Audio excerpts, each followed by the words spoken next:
and no matter that the other party knew he was under a mistake. So even if the other party knew he's under a mistake, that doesn't matter. So even the directors knew that they have got the payment, right? And they just kept quiet, doesn't matter, right? So as long as parties enter into a contract, into the belief that this one is happening, then that basically is valid, right? So that is the case of Soul and Butcher. We're just talking about a principle that is sufficient, right? So the other one is also an interesting aspect, Leaf and International Galleries, right? We are talking about, about a painting, right? Whether it is by original or the duplicate, right? So this is one important area or interest. I won't say important, it's an interesting area that you can discuss.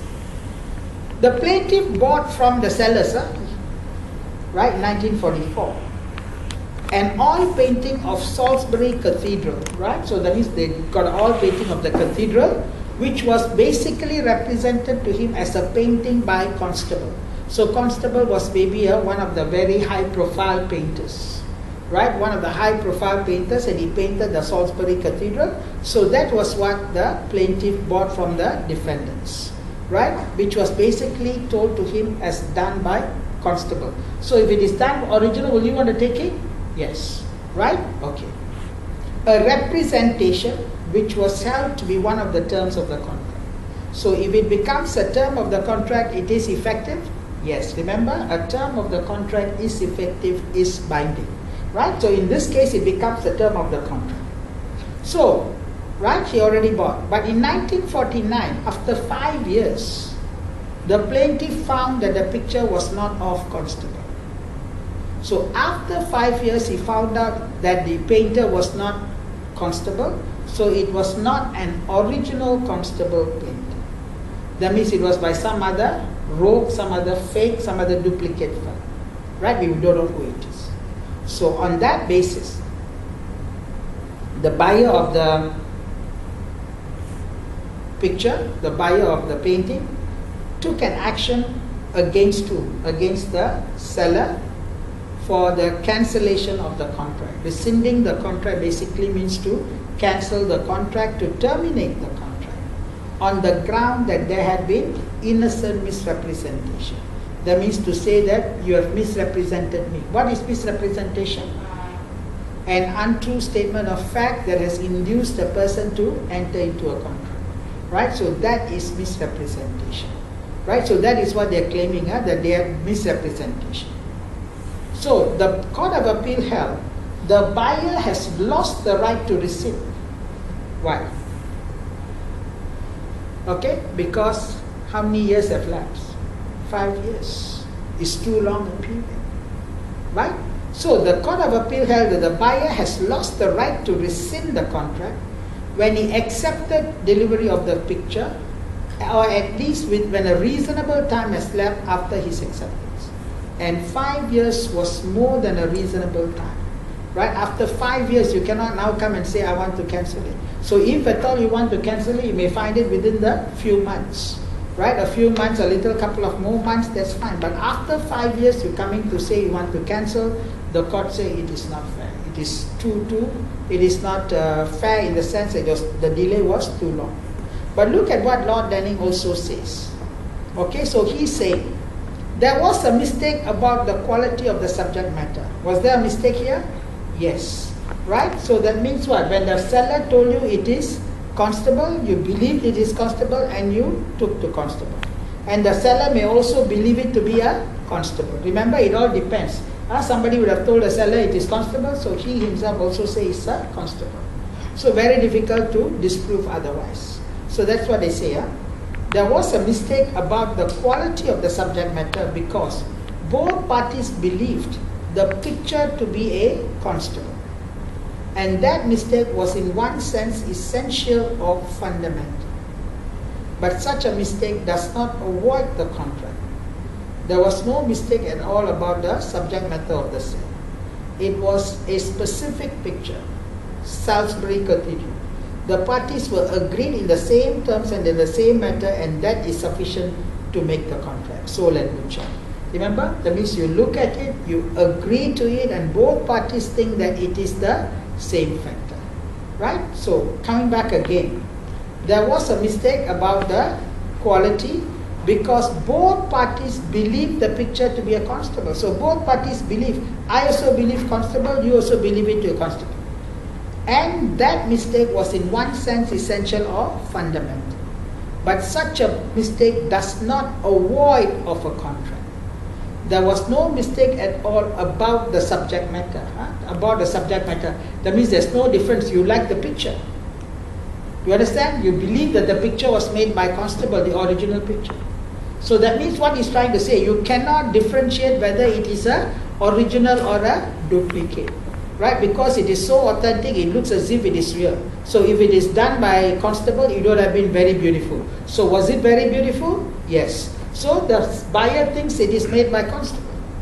Right? So he believes it to be in the manner. So what was it? The specific picture was a Salisbury Cathedral which both parties felt that it was the most beautiful.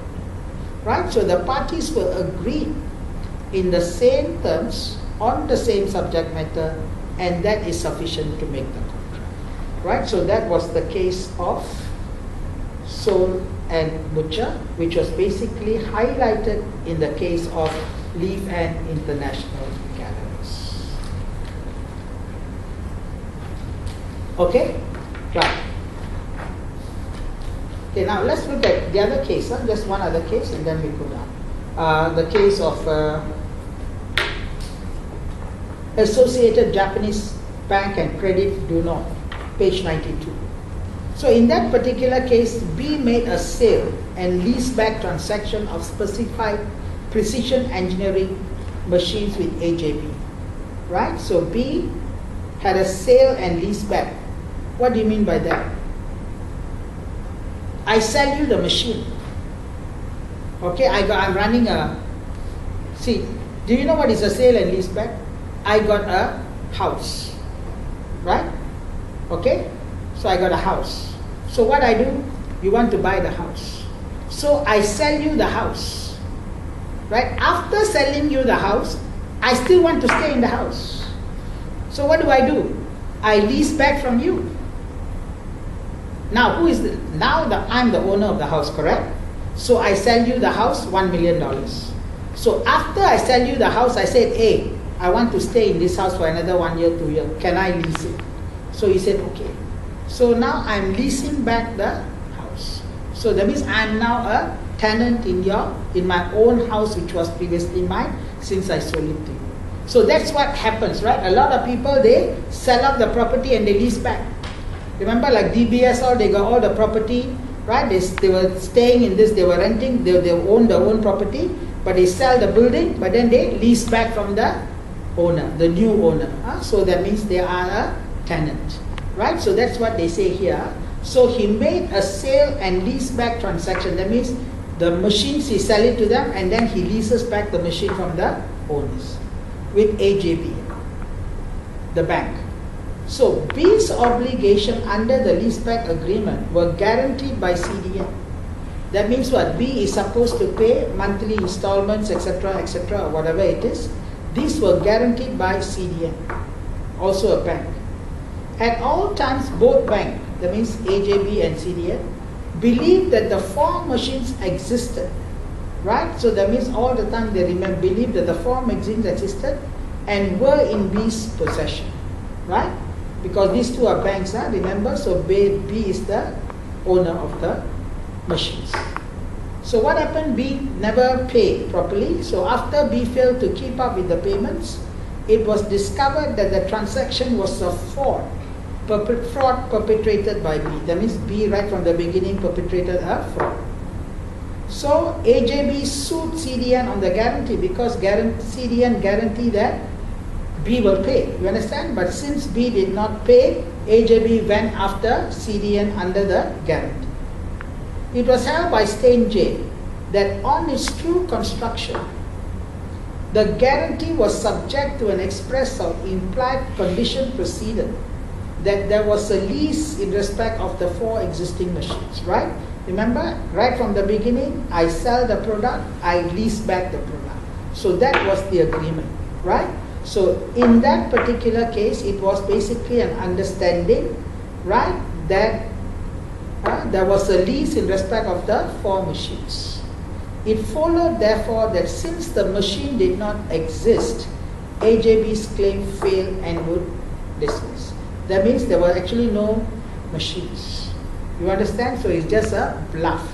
So I just tell you, I got this machine, right? I just draw or whatever it is I give you, you look at the picture, or you would have seen it and then you said, okay, I give you the money, now you pay me on a monthly basis. So what you do, this will have sold it, or there was never in existence of such machine. So if that is the case, what happened?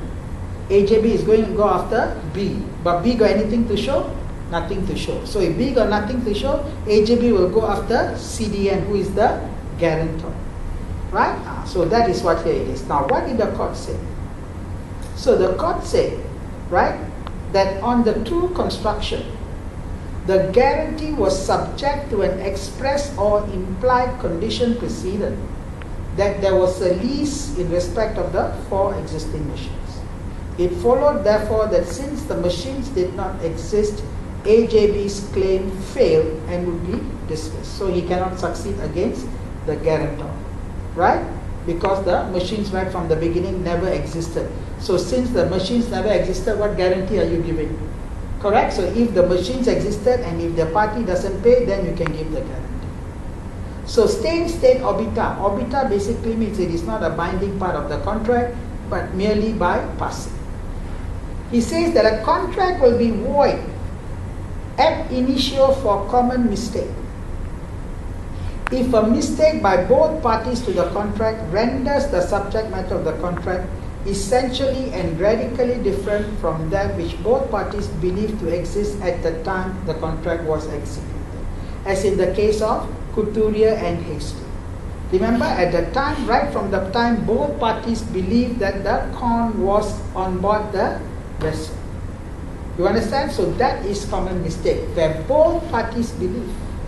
But in this case, no.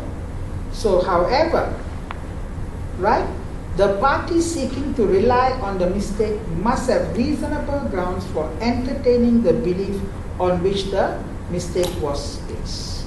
Right? So who is basically relying on the mistake? AGN.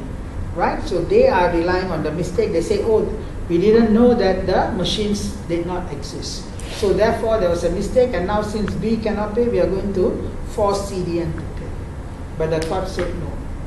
Right? So you have to look at the concept first. So right from the beginning, if the contract has been entered into based on the agreement between the parties, right, both parties fully agree, then subsequently if there's any problem, that will not be effective unless there is fraud, etc., etc. Okay, so look at the case of Bell and Lever Brothers, Soul and Butcher, Leaf and International Galleries, and also AJB's case. Right? So those are the factors. So remember, when you talk to them, when a question comes up, it may come up in any of the 5 for a few parts. Unilateral contract, mistake, unilateral mistake, common mistake, mutual mistake, reçoit, common mistake where you are the owner of your own product and you purchase. Right? Then you got mistake as to the identity of the person, mistake as to the identity of the document, and also mistake as to the quality of the goods.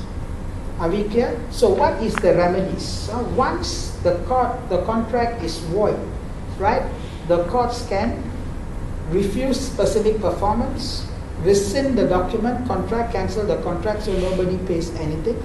Right? So that is it. That means once if it is rescinded, the other party cannot do anything much. Right? So that is a mistake per se.